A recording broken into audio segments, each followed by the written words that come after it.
విశాఖలో వినాయక నిమజ్జనానికి ముమ్మరంగా ఏర్పాట్లు కొనసాగుతున్నాయి. ఈ రోజు సాయంత్రం భారీ గణనాథాలు నిమజ్జనానికి రెడీ అవుతున్నారు. ఈ నేపథ్యంలో 9 రోజుల పాటు కూడా ప్రస్తుతం ఏదైతే నవరాత్రులన్నీ కూడా పూర్తి చేసుకుని వినాయకుడు నిమజ్జనానికి సిద్ధమవుతున్నాడు. మరోవైపు కేవలం విశాఖ నుంచే కాకుండా ఉత్తరాంధ్ర జిల్లాల నుంచి కూడా వేలాదిగా భక్తులంతా కూడా లక్షలాదిగా భక్తులంతా కూడా దర్శించుకునేందుకు రావడం జరిగింది. ఈ క్రమంలోనే ప్రస్తుతం గాజువాక ఏదైతే డిపో దగ్గర ఏర్పాటు చేసినటువంటి కోటి లింగాల నమూనా వినాయకుడు అయితే మాత్రం భక్తులందరినీ కూడా ఈ నవరాత్రులు అన్నింటిలో కూడా విశేషమైనటువంటి పూజలు అందుకున్నాడు. ప్రస్తుతం దీనికి సంబంధించి నిమజ్జన కార్యక్రమం ఈరోజు సాయంత్రం జరగబోతుంది. దీనికి సంబంధించి ప్రస్తుతం మనతో మాట్లాడడానికి కమిటీ సభ్యులు ఉన్నారు, వాళ్ళతో మాట్లాడే ప్రయత్నం చేద్దాం. అన్న చెప్పండి, ఏ విధంగా ఉండబోతుంది నిమజ్జన కార్యక్రమం అంతా కూడా? ఈ నవరాత్రులు అన్నింటిలో కూడా పూజలు ఎటువంటి పూజలు ఏర్పాటు చేయడం జరిగింది, భక్తులకు అన్ని కూడా దర్శనం కల్పించడం జరిగింది, ఎలా జరిగింది ఈసారి వినాయక చవితి? అంటే ఈసారి వినాయక చవితి చాలా రంగరంగ వైభోగంగా జరిగింది.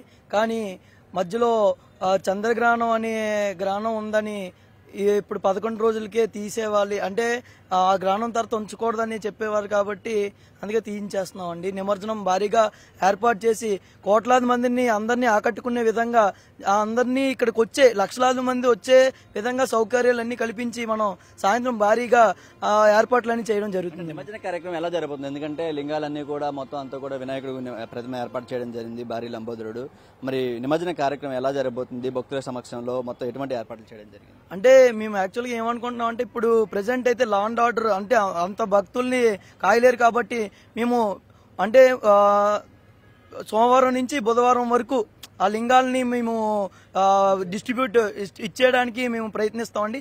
కాకపోతే ఇవాళ మాత్రం నిమజ్జనం కార్యక్రమం అంతా జరిగిపోయేసరికి మొత్తం అన్ని లింగాలన్నీ కింద దించి మనం భక్తులకి ఇవ్వడం జరిగింది. గత ఏడాది కూడా ఇక్కడే బెల్లం వినాయకుడు తయారు చేయడం జరిగింది, అనేక రికార్డులు గిన్నెస్ బుక్ రికార్డులు కూడా ఎక్కడం జరిగింది. మరి ఈసారి ఏదైతే కోటిలింగ స్వామికి ఎటువంటి రికార్డులు లభించాయి భక్తుల నుంచి? అంటే ఈసారి కూడా యాక్చువల్గా గిన్నెస్ ఆఫ్ రికార్డ్ వాళ్ళు కాల్ చేశారు, వస్తానన్నారు. అంటే గత ఏడాది వాళ్ళు రావడానికి వాళ్ళు చూసేదే లేట్ గా చూసారంట, వాళ్ళు రావడానికి టైం అయిపోయిందని గిన్నెస్ ఆఫ్ రికార్డ్ వాళ్ళు మనకి చేతి అందించి అంటే అక్కడి నుంచి పోస్ట్ ద్వారా పంపిస్తారు. ఈ ఏడాది కూడా వాళ్ళు వస్తాను అన్నారు, మరి మధ్యలో ఇలాగ ఆటంకం వచ్చింది, మనం అది ఏం చేయలేం కాబట్టి ఈసారి కూడా గిన్నెస్ ఆఫ్ రికార్డ్ ఖచ్చితంగా వస్తుందండి. గత 2-3 సంవత్సరాలను చూసుకుంటే ఖైరతాబాద్ వినాయకుడు మాత్రమే పేరు మారుమోగేది, కానీ ఈసారి మాత్రం ఏపీలో 2 తెలుగు రాష్ట్రాల్లో కూడా ఇక్కడ వైజాగ్ అందులోని గాజువాక ఒక ప్రత్యేకమైన స్థానం లభించింది. మరి దీని వెనక ఎలాంటి కృషి ఉంది? మరి విగ్రహాలు ఏర్పాటు చేయడం నెక్స్ట్ వచ్చే సంవత్సరం కూడా ఏడాదికి సంబంధించి నవరాత్రులు ఎటువంటి ప్లాన్ చేయబోతున్నారు? ఖచ్చితంగా అన్న, ఎందుకంటే గణనాథుడు అనగా అంటే గణనాథుడు ఇప్పటి నుంచి కాదన్న వచ్చే ఇది గత సంవత్సరాల నుంచి వచ్చే ఇది పండుగ, ఈ రోజు నిన్న ముందు వచ్చే పండుగ కాదు కాబట్టి ఇది మొత్తం భారతదేశం మొత్తం జరుపుకునే పండుగ కాబట్టి ప్రతి సంవత్సరం దేవుడు మనకి అవకాశం ఇస్తే ఖచ్చితంగా వచ్చే సంవత్సరం కూడా మేము చేస్తాం. పూజారి గారు ఆయనతో కూడా మాట్లాడే ప్రయత్నం చేద్దాం. మరి ఈసారి ఎటువంటి ప్రత్యేక పూజలు గణనాథుడు అందుకోవడం జరిగింది? మరి నిమజ్జన కార్యక్రమానికి ఎటువంటి ఏర్పాట్లు చేయడం జరిగింది? వచ్చే నెల 27వ తేదీ వినాయక చవితి జరిగింది. ఉదయం 11 గంటలకి ముహూర్తం ప్రారంభమైనది. ఆ రోజు నుంచి ఈ రోజు కూడా విశేషంగా ఉదయం పూజా కార్యక్రమాలు, అలాగే భక్తులు కూడా విశేషంగా దర్శించుకొని ఎంతోమంది వచ్చి కొన్ని అన్యోన్య కారణాల వల్ల కూడా తిరిగి వెళ్లివారు కూడా ఉన్నారు. అలాగే ఈ రోజు 11వ రోజు కాబట్టి ఈ రోజు ఉదయం కూడా స్వామివారికి విశేషంగా అభిషేకం చేసి ఆ లింగాలు కూడా భక్తులకి పంచడం జరుగుతున్నది. అలాగే సాయంత్రం పూర్ణావతి వేసి ఆ యొక్క విగ్రహం ఏదైతే ఉన్న ఉద్వాస కార్యక్రమం చెప్పడం జరుగుతుంది. అలాగే రేపు చంద్రగ్రహణం కారణం వల్ల విగ్రహాలు ఏవి కూడా ఉంచకూడదని ఆర్డర్ వచ్చింది కాబట్టి ఈ రోజుతో పూజ అనేది సమాప్తం చేసి ఆ భక్తులకి ఈ 2-3 రోజుల లింగాలు ఇవ్వడం జరుగుతుందని ఆశిస్తున్నాం.